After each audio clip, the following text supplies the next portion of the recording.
Eli in the studio for FYI today. Joining me today is UOR Paranormal founder, Mr. Greg Feynman. Greg, welcome to another edition of FYI, sir.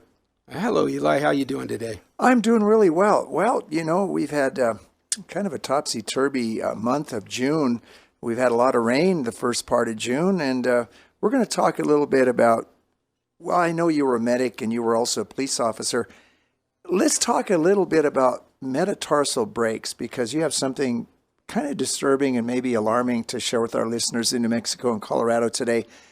We will talk a little bit more about cattle mutilations and what happened in Aguilar and such. But Greg, fill us in about something that you pretty much know a lot about. Well, Eli, I got to say that it's information that I've been given. All right. So it's different than learning it on my own, like putting in the effort to learn things on your own and just getting it all at once. The mid-tarsal break, that's what distinguishes what a real Omah footprint is from one that's fake, a fake print. That the mid-tarsal break is a joint that is on the middle part of the foot. Okay, and they've always, that's a common knowledge that they have the mid-tarsal break, but what's not common is what it's used for. Now, one thing that we do know about Omah is their arms are longer in relation to their body than the rest of them. They're longer. Now, what that mid-tarsal break is for is when Omah really wants to move out, when they really want to run fast, they drop down to all fours. Now, think about when you drop down to all fours, all right, your arms and your feet, that your feet, only your toes and the balls of your feet would be touching the ground if you're on all fours. But if you've got a joint in the middle of your foot, that foot would be able to touch the ground when you're on all fours, and it could dig in while you're running.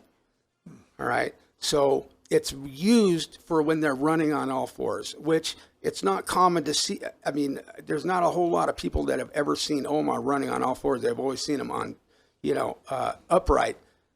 But who's to say that they mistook an Omah for maybe a larger animal from a distance away? Greg, for people that didn't listen to the last three interviews, very good, candid, informative interviews, for our listeners in New Mexico and Colorado, and they're listening, say, what is an Omah right now? Explain to our listeners what Omah actually represents. Okay, I'm sorry about that. Omah, no, it's okay. Omah is a Native American name given to Sasquatch back in the day. How long ago? I don't know.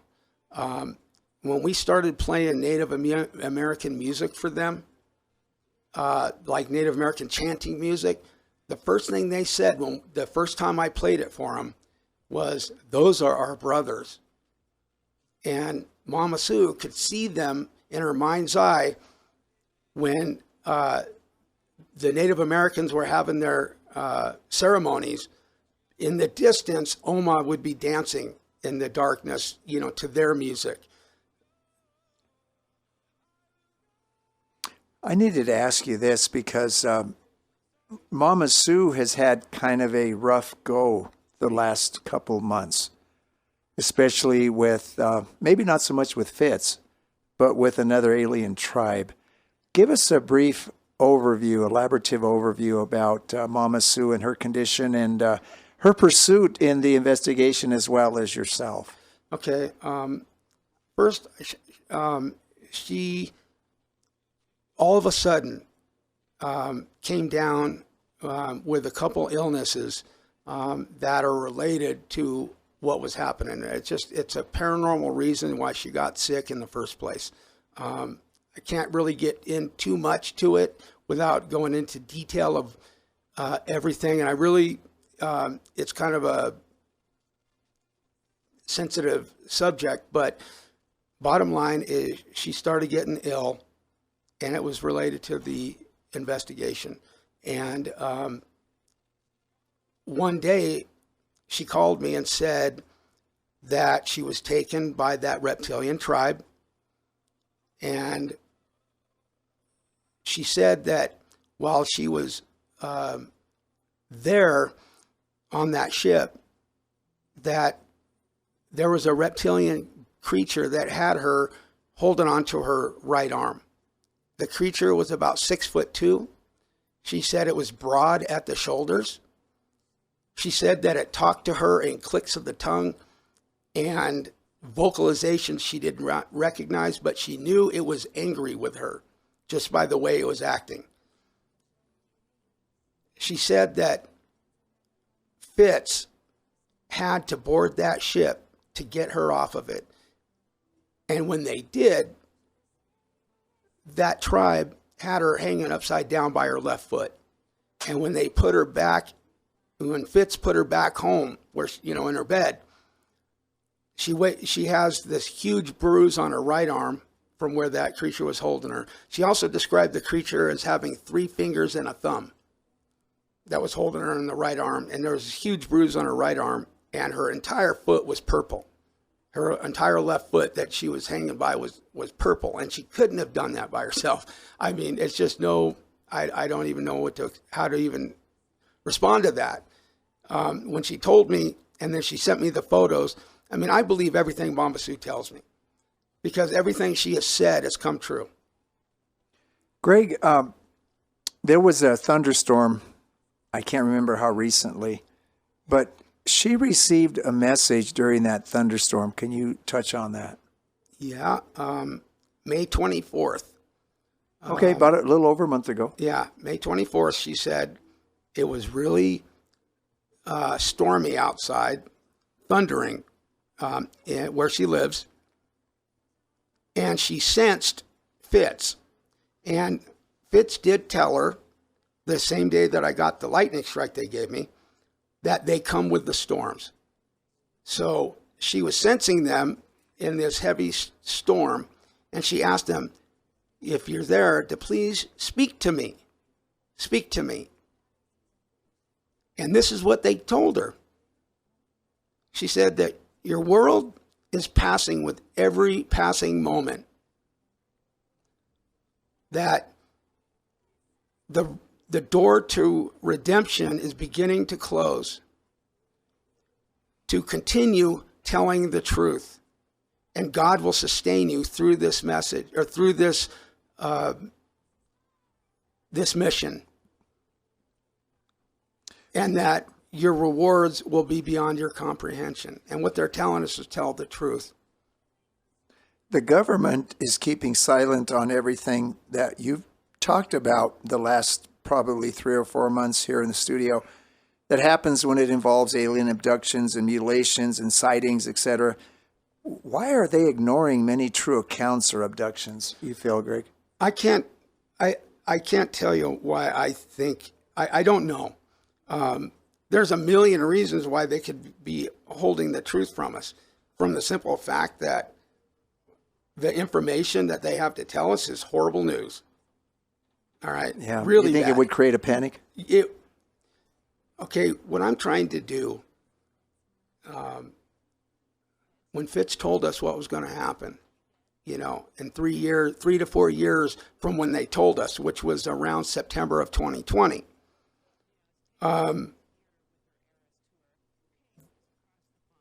we asked, what are we supposed to do? Who do we tell? And they said, tell the right people.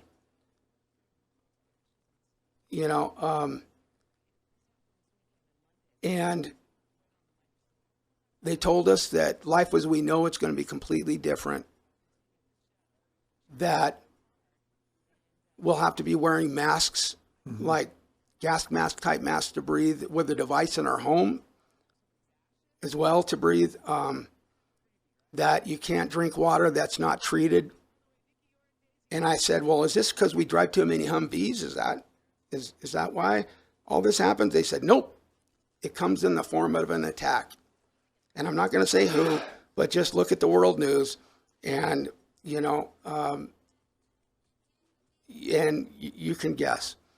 And that Jesus will be returning. We don't know when. No one knows the time or the hour.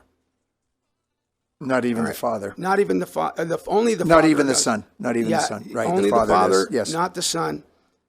And what he's waiting for is not for more people to keep sending. He's waiting for the last few people to turn to him. Greg, when you started this journey, I don't recall how many years ago in our first interview, did you anticipate finding out all of these findings? And did you think it would come this far in your UR investigations? Never.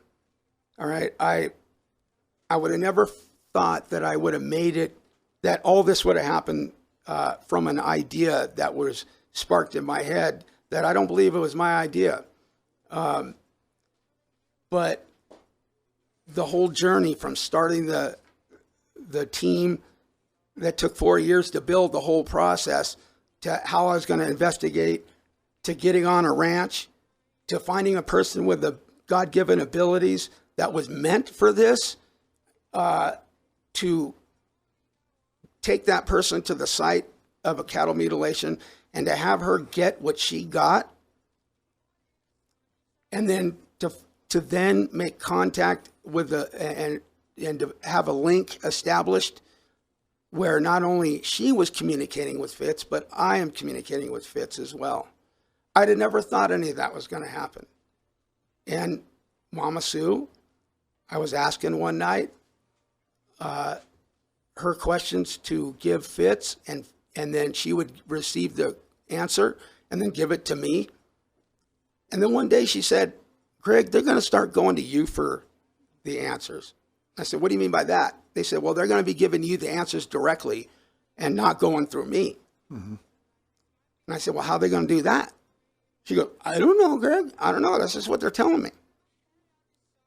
So about, I don't know, man, it had to have been about 2 or 3 weeks later, she calls me and said that Fitz took me one night and that they're going to take me again. And when they do, I'm going to be in direct contact with them telepathically. For the people that don't know the abbreviation, the meaning of Fitz, it's Friends in the Sky. That's what Greg is referring to as Fitz. Greg, I didn't mean to interrupt you, but before the interview, you had a theory about more cattle mutilations, especially we just had a report of one a couple of weeks ago in Aguilar. It happened, I guess, about 2 weeks ago. The person lost a cow, and it wasn't the first one that was actually gutted. What is your theory now? Because now that there's going to be more and more cattle mutilations as we go on further into the year 2023. Okay, so I'm not going to venture to guess anything about that particular mutilation or that UBD because I wasn't there. I didn't see from my own eyes. But we were told in December of 2021 on the last UBD that we had, it was done on a ranch that I was not investigating. And there was differences on this one than any other one that I've ever seen. And there was a lot of blood visible. And when Fitz does a mutilation, there's zero blood. All right. In this one, there was blood, and it was different. And when I got Mama Sue to the site, and she didn't see, she didn't know the differences. But when I got her to the location, she got from Fitz that was not their work. They did not do that one. It came from another alien tribe, and they used the word tribe, that does not have our best interest in mind. And they look different because they don't have the same technology as Fitz. So they can't do the same things Fitz are doing to the cows. But they're tearing up the cow enough that a layperson would think that it was either predator or that maybe Fitz did it, but it's a copycat. And it's a copycat done by another alien tribe, which again, I would have never guessed in a million years that if there was ever going to be a copycat mutilation, it'd be done by another alien tribe. Now, why are they doing it? I don't know, but they don't like me. They hate me, and they don't like humans for whatever reason. And we believe it's the reptilian tribe that don't like us. Yeah, you felt like you were being watched on your porch. I remember you told me in the last interview when you started filming and narrating your feelings, you asked for a sign and you received one. You received a sign. Well, yeah, they, and it's what really gave me the, it gave me the, well, it basically told me that they were watching. All right. Now, Sue said in the very beginning of this investigation, Greg, the ones responsible for the cattle mutilations are well aware of you and your little investigation into the cattle mutilations. And whenever you feel like you're being watched, it's because you are. So when I did feel like I was being watched, I remember what she said, and I started filming. And I asked them, finally, after I narrated a little bit, I said, come on, guys, what can you do for me this second to prove to me that you're watching me? You know, anything, like a big old lightning strike right in front of me. And then, boom, there was a lightning strike directly in front of me. It was really weak, and it didn't have thunder attached to it. And because it was so weak, it was hard to see on video. So I put a filter on that video that bolded out the edges of the lightning strike and everything in the video so you can see the lightning strike. And when I did that, orbs became visible in the video. And when we asked them, what is an orb and how does it relate to you guys? They said that an orb is spirit energy, and they called upon that energy to create my lightning strike. With what's Mama Sue's been through, has she ever hinted that she may not want to continue the investigations with a lot of her injuries that's been incurred? You know, she's been taking this like a trooper. And there's things that she hasn't been able to do, but not because she's afraid. It's because of her health. She's not afraid. She has all of her trust in God. God is protecting all of us. And even though she's getting sick, God's going to sustain us through all this. And I truly believe it. And she has every right to be afraid. Mm-hmm. When we were filming the documentary, she had something happen that scared her, and it was the most scared I've ever seen her. And you got to understand, when she says she's seeing something, she really is. It's not make-believe.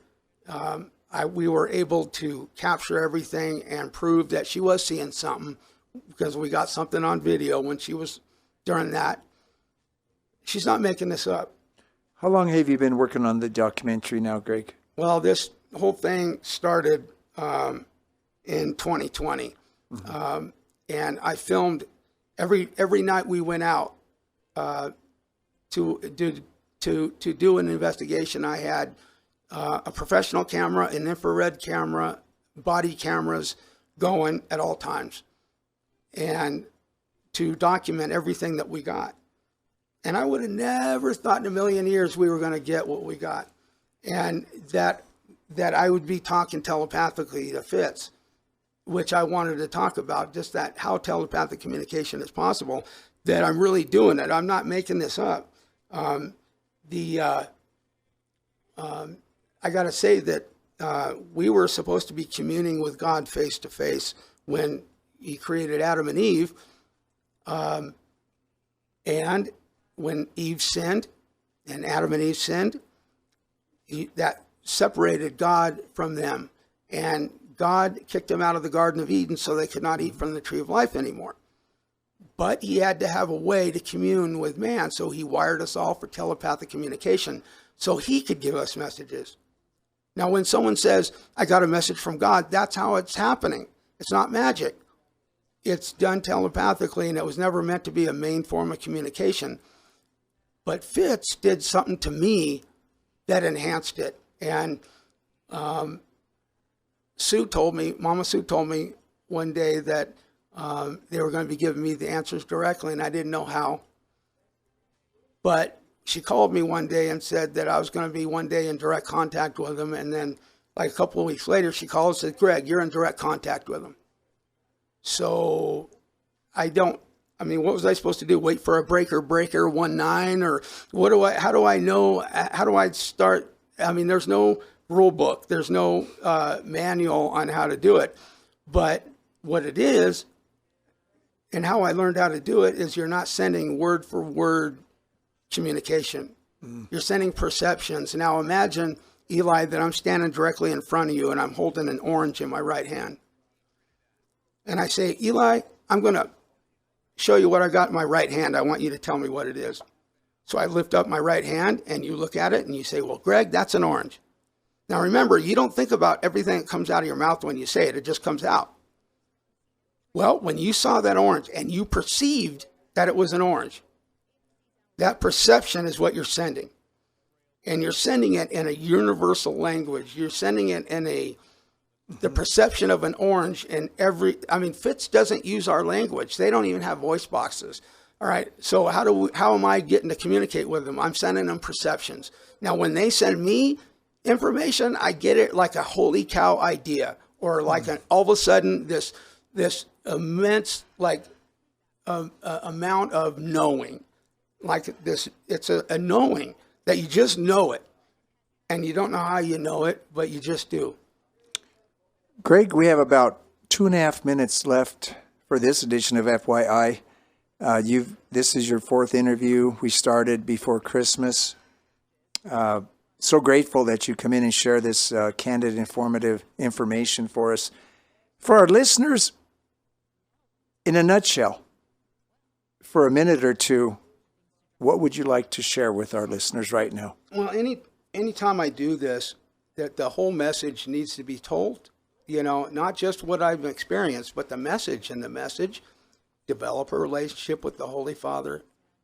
And I'm not going to tell you, it's not the denomination that you choose as much as it is your personal relationship with Christ, that you need to develop a relationship with Him, because what's going to be happening, people that turn to Christ will be saved through this, not from it, but through it.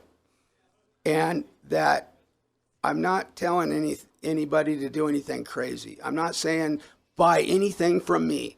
I'm not saying do anything crazy. I'm saying develop a relationship with God, because that's what Fitz is told us, that's the only thing that's going to save people through what's going to be happening. And we should be telling others about God, but they're telling us to tell everybody to turn to God before it's too late. And and since for 3 years, I've been, studying the Bible. I'm not trying to scare people. I'm trying to prepare people. There's a difference. What's going to happen is going to happen. I mean, I hate to say it, but it is going to happen. And if you just read the Bible, you'll see. Don't take my word for it. Read for yourself and see where we're at. You'll see that, we are in end times right now. Mr. Greg Feynman, again, you're more than welcome to come back and join us for another interview. Appreciate the updates about the UOR paranormal investigations. You're the founder, and stay gold, and continue your pursuit in finding answers. That's what I do, Eli, and thank you so much. And more than likely, like I said, I'll be back. It's a fluid investigation. Thank you, Greg. Take care.